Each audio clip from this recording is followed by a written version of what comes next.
Hi everyone, it's Helen here from Bodywork-Pilates, and today I want to talk to you about a few things that you could do if you have one of these. So this is a Pilates ring, a Pilates circle, sometimes it's called a resistance ring or a magic circle. Doesn't really matter what you call it. It is this little round steering wheel with a couple of handles on the side. It's based on an original piece of kit that Joseph Pilates created using the metal off large barrels with blocks of wood nailed on. Not that comfortable, I wouldn't have thought. It's pretty cost effective, they're not that expensive, it's time efficient, you get a lot of work out of it in a short space of time, and as I say, it's a really good addition to your program. We use these in classes, sometimes we use them on the reformers. We often use them in our mat work classes. And the great thing about this, as with a lot of other small pieces of equipment, is it isn't about learning a whole new repertoire of movements, because this changes up the movements that you already know. And sometimes we just need to be challenged differently to feel a real difference in our results. So there's a couple of things you need to think about when you're working with this. You want to work with an open palm. It's tempting, I know, to grip onto it, but when you grip, it encourages tension up the arms and into the shoulders, into the neck, into the jaw. It will encourage you to hold your breath, and none of that is helpful. We want to work, when we're working with the ring away from the body, with a long arm, okay? So we work differently when the arms are long than when we work here. It challenges us differently. So where possible, unless told otherwise, try to keep the ring away from you. We can work with both a press in and a press out. So for example, if I was to sit and press it in, so I would breathe out, I would be working into the front of my chest and the front of my shoulders. So breathing out as I press in, breathing in as I release, breathing out as I press in as I release. So I can feel that immediately coming through the front of my chest and my shoulders. If I wanted to change the bias of that and work to the outside edge of my upper arm and into my back shoulder and upper back, I would just take my hands inside the ring, and as I breathed out, I would pull apart and then breathe in to release. So breathing out to pull apart and breathe in to release. And that just changes the emphasis very simply. And you could apply that into your spine twist. So keeping the ring in front of the chest as you rotate. So what we don't want to do, as we wouldn't want to do with the arms, is just move the arms and leave the chest behind. So if you breathe out as you rotate, and I say if because I know some of you breathe differently, but as you breathe out and you rotate, you press in, keeping the ring in front of the chest, moving the ribs, and then breathe in as you bring it back to center. For those of you that breathe the other way around, you would breathe in as you rotate, no tension, and then as you breathe out, coming back to center, pressing it in. So it's a really easy addition just into that rotation of your spine twist. See how that feels for you. For those of you that have a little bit of a cranky back, and maybe doing your roll down in your mat work class doesn't really work for you. So we all know that when we come to do the roll down all the way down, some of us are fine with that, but others, it's like working with a square wheel. So if you know that you get so far and then fall because you just don't have that mobility around your back, this can be quite useful. I would say have your knees bent, put the ring around the feet and then hold on with long arms, shoulders down, retract the chin slightly, and then as you breathe out, really pull away, like somebody's pulling back on the back of your pants, drawing away from that space above the pubic bone, below the navel.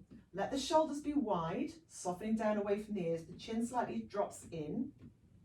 And then as you breathe in, I like to keep the curve as I come forward and then restack the spine, bringing the crown of the head up last. So again, as I breathe out, I just roll across the back of the pelvis, pressing away through that low back, scooping up with the pubic bone, arms are still long. And what I can feel here now is a sense of stretch, because I traditionally get a little tight around my low back. And then coming forward, restacking at the end of the movement. So that might be useful to some of you that have a tight lower back. for whatever reason, some restriction there, some limitation of mobility.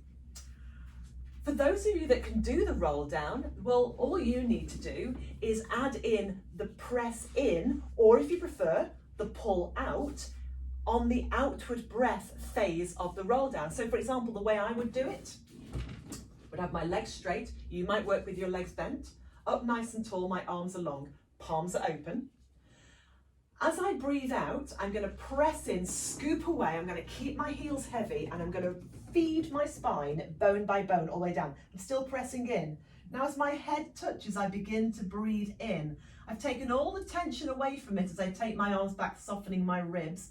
Still breathing in as I bring my arms forward. I'm pressing in now as I breathe out, sliding down through my ribs, curling through, reaching it forward, and then restacking. So by the time I come back up here, I've no tension. So when I breathe out on the movement, I press in, and when I breathe in on the movement, I release the pressure. So we've not changed the movement at all, we've just added another focus to it. Another movement I love doing with the ring is a spinal extension.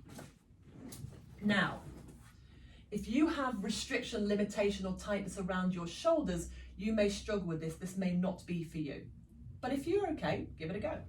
So lengthening those legs, pressing down into the front edge of the pelvis, so the hip creases either side of the pubic bone itself, the hip bones, the lowest ribs. And then with my arms long, I'm going to upend my ring. And this is where it can get difficult. Without compressing my neck, I'm just going to lift my arms to place my hands on top of the ring. And again, my palms are open, shoulders are drawn away from the ears. Now this is where the breathing changes. I'm going to keep the front face of my pelvis down, thinking about lightly engaging my abdominals and sending my sacrum away to open up my low back.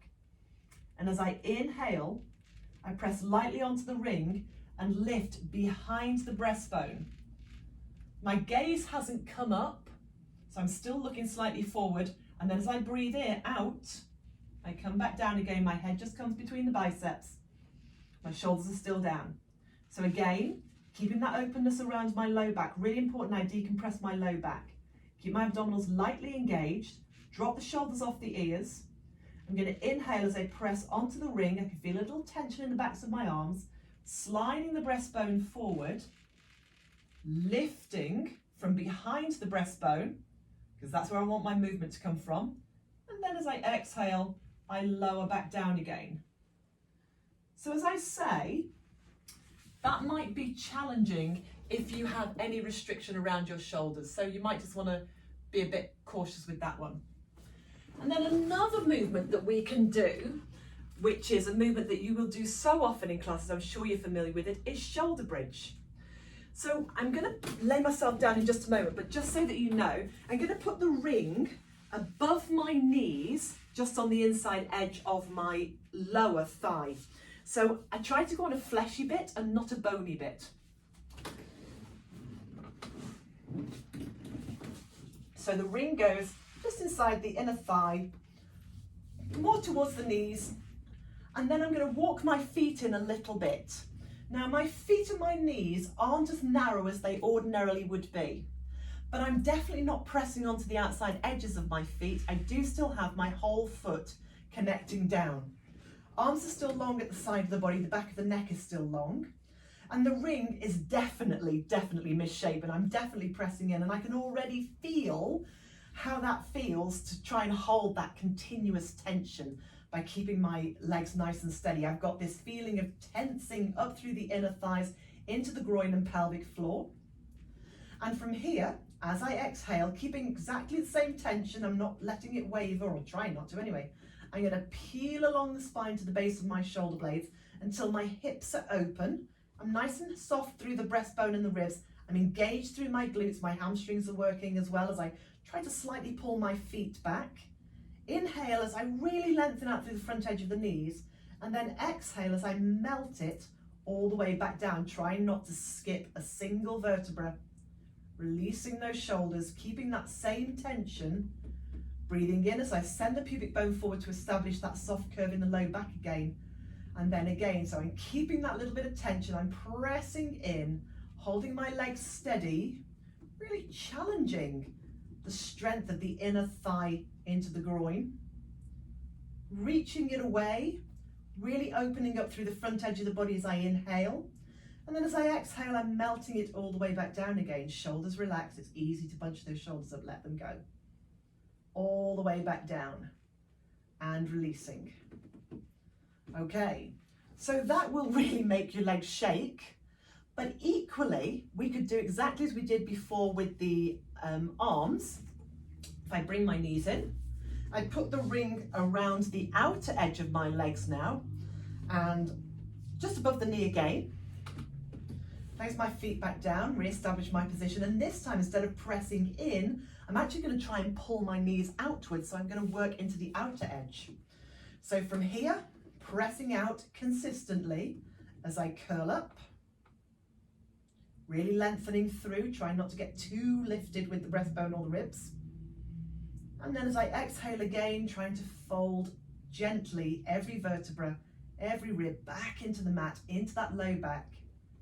Sending pubic bone forward, keeping that sense of pressing outwards. So again, targeting the outer edge of the thigh, of the hip.